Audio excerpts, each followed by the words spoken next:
Xin chào, các bạn đang làm gì đây? Imagine being asked, what are you, your whole life? Not, what do you do, or what are your hobbies? But a question that cuts straight to the core of your identity.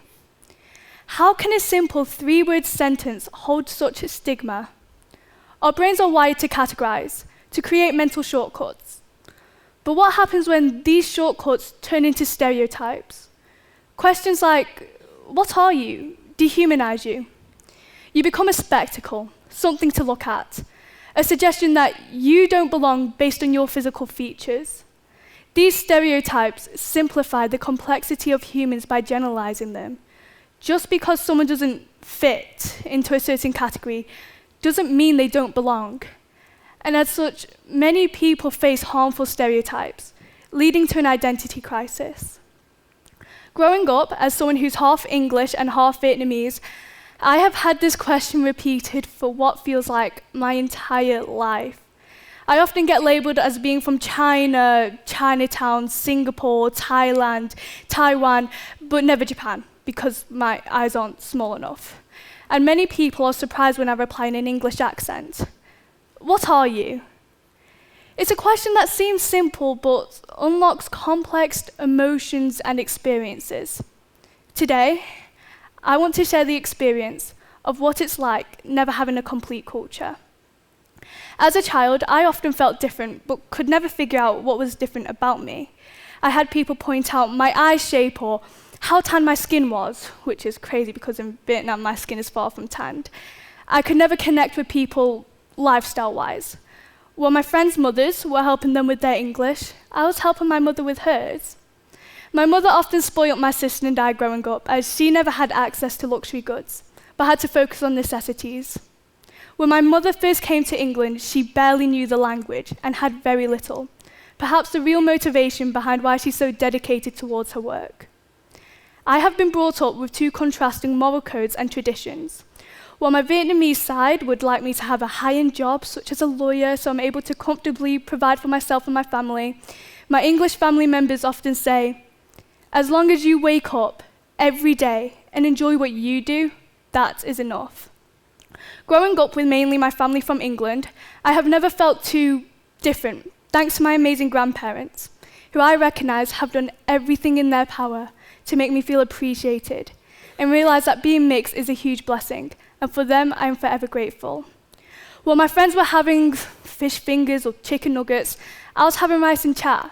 Though when I was younger, I refused to eat Vietnamese food due to judgment from others. While my friends were celebrating the New Year, I was also celebrating the Lunar New Year. One time being when I asked my mother if I could bring in traditional Vietnamese food for the Lunar New Year. She was hesitant at first, but I didn't understand why. So that day, I brought in my food and was quick to share it. I quickly understood why my mother was so hesitant, as I was met with harsh judgment and face-pulling. Something so deep in my culture being mocked right in front of me. Even now, I am hesitant to share my cultural food, as I am still met with people judging it and making comments.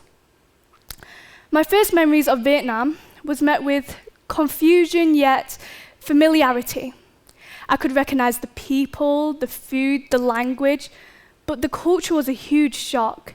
People riding on motorbikes everywhere, showing huge amounts of respect and empathy towards the elders, cooking all our food from scratch, having our own cattle and land. Though in Vietnam, I am seen as a walking Duolingo for learning English, or I'm ignored, in fear that I may judge their English or they may mispronounce something, often leaving me out at social gatherings.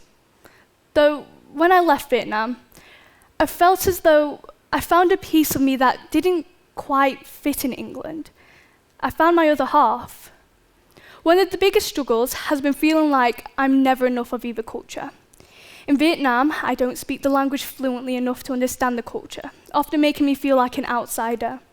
In English environments, I'm often seen as exotic or different. I vividly remember a time when I was spoken about, right in front of my face as though I were a tourist attraction. How agencies must love me because I'm different. All this made me constantly aware that I don't quite fit the mold. This lack of full identity can be exhausting, leading to a sense of rootlessness. Am I English? Am I Vietnamese? It feels like a crime to identify as one or claim one as my culture, knowing I never fully fit in. Will I forever be stuck in a hyphen, never fully belonging? It's a question most mixed-race individuals find themselves with, and the answer never seems to get any easier. People get mad when you don't embrace your culture and hide away, but also mad when you do because you're seen as a poser. However, having two heritages isn't just seen as a struggle, it's also a gift. I have had the privilege of experiencing the world through two distinct lenses, from appreciating the rich traditions of Vietnam to the unique culture and history of England, especially here at Rossall School, where diversity is celebrated. Because we have so many different cultures, it's hard to feel like an outsider. Though I can't fully relate with my English friends or properly communicate with my Vietnamese friends, there is always that sense of community in some aspects. Like how I made friends with a girl called Min because we're both Vietnamese. She overheard me speak the language in the corridor and then shared how she missed home and the food. So that day, I told my mother her story, and my mother gave me cultural Vietnamese food to give to her. This has given me a broader perspective on things, and a deeper sense of empathy and understanding, and the ability to connect with people from diverse backgrounds. I can appreciate multiple forms of art and cultural food, and understand different ways of thinking. My mixed race identity has made me a more adaptable, understanding, and culturally intelligent individual. It shaped my identity in ways that I wouldn't trade for anything. It's made me realize that my mixed race identity isn't a source of confusion. It's a source of strength, the strength of resilience, adaptability, and self-acceptance. Especially now, it is so important to challenge these stereotypes and unjust behaviors. It's time to challenge ourselves and the stereotypes we might hold, even subconsciously. Instead of relying on these harmful shortcuts, let's be curious and open-minded, and ask genuine questions about someone's perspectives and experiences, and listen with empathy.